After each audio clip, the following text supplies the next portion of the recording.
Get the update on what's happening on the markets with Martin Smith. He's a portfolio manager at Anchor Capital. Thanks very much for joining us, Martin. Just give us a sense of how the local market is performing and, of course, global markets. So I think what we've seen today on the JSE, we've also got to remember that the US was closed yesterday, of course. But today we've seen a real risk-off appetite across the JSE. The two pockets that are drastically kind of backing the trend are NASDAQ and Process, which are up kind of 4 or 5% at the time of this video. So we've seen quite a lot of nice performance from those two businesses specifically in the last couple of weeks. But like I said, risk off is definitely the kind of place we find ourselves locally. And excuse me, US futures are also looking looking like they're in the red at the moment. So yeah. Right. Risk off definitely the theme for the day. Yeah. Something positive. I remember maybe the year before last, for that whole year of 2020, the market was completely consumed. In fact, the year of 2019, the market was completely consumed about the US and China trade wars. Now there's talk of the possibility of the United States perhaps bringing down tariffs against China. What is the scenario there, and how are markets looking at that situation right now? No, you're 100% correct. So with regards to what was happening with Donald Trump when he was in power, was that he put through a whole bunch of tariffs on the Chinese on China, and now Biden is looking to unravel a couple of those. But I think it comes down to more him looking to find ways to eke out a little bit of a better performance for his own economy and taking away some of the inflationary pressure that we've seen from those tariffs come through. So maybe not necessarily them becoming better friends. I think they still see each other as competitors. But I think we've got to remember that the US has got an election coming up. So does China towards the end of this year. And I think they're going to be doing little things where they can to help their economy and help inflation. Yeah. I suggest that you take a very big cough while I ask my next question, Martin.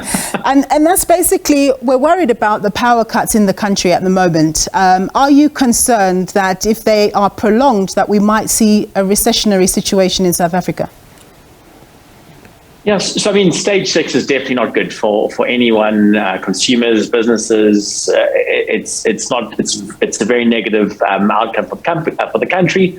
Will it push us into a recession? I don't think so. It's not a base case, but again, it is obviously very negative at a GDP level. But I think what it is also doing is maybe eroding confidence in the country. So you might see people now starting to emigrate, kind of maybe pushing people over the edge from that perspective, from a confidence perspective, or investing in South Africa perspective, which might have kind of almost worse long-term effects on the country than a short-term recession. So to answer your question in the short term, no. Is it detrimental? Yes.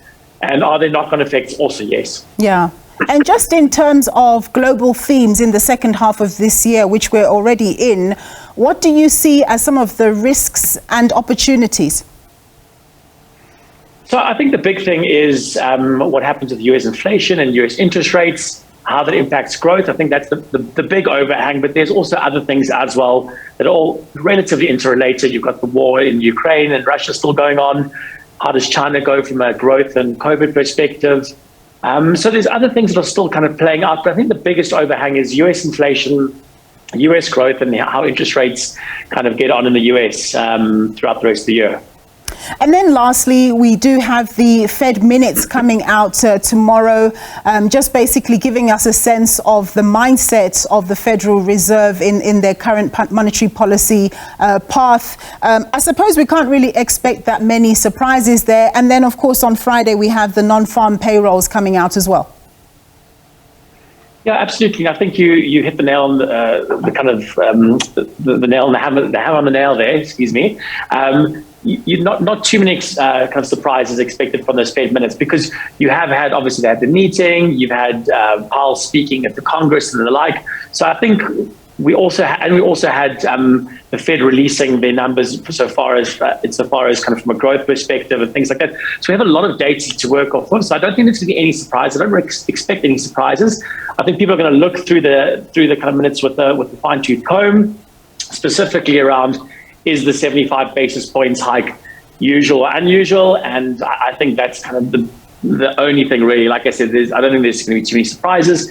In terms of non-farm payroll numbers, I think we'll see a kind of shrinking of that number coming through. Also going to be interesting to see what happens from a participation rate perspective. So interesting from that perspective. The Fed minutes, I think, maybe less so. Yeah, and very quickly on the non-farm payroll, presumably if that number is higher than the market expects, it will suggest that perhaps the Fed is not doing its work, that there are jobs being created even in an environment where there are higher interest rates.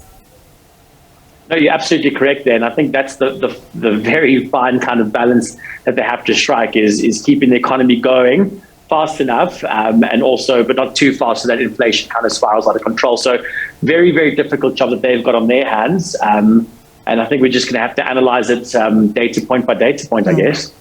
Martin Smith, thank you very much for your time. Thank you. He's a portfolio manager at Anchor Capital.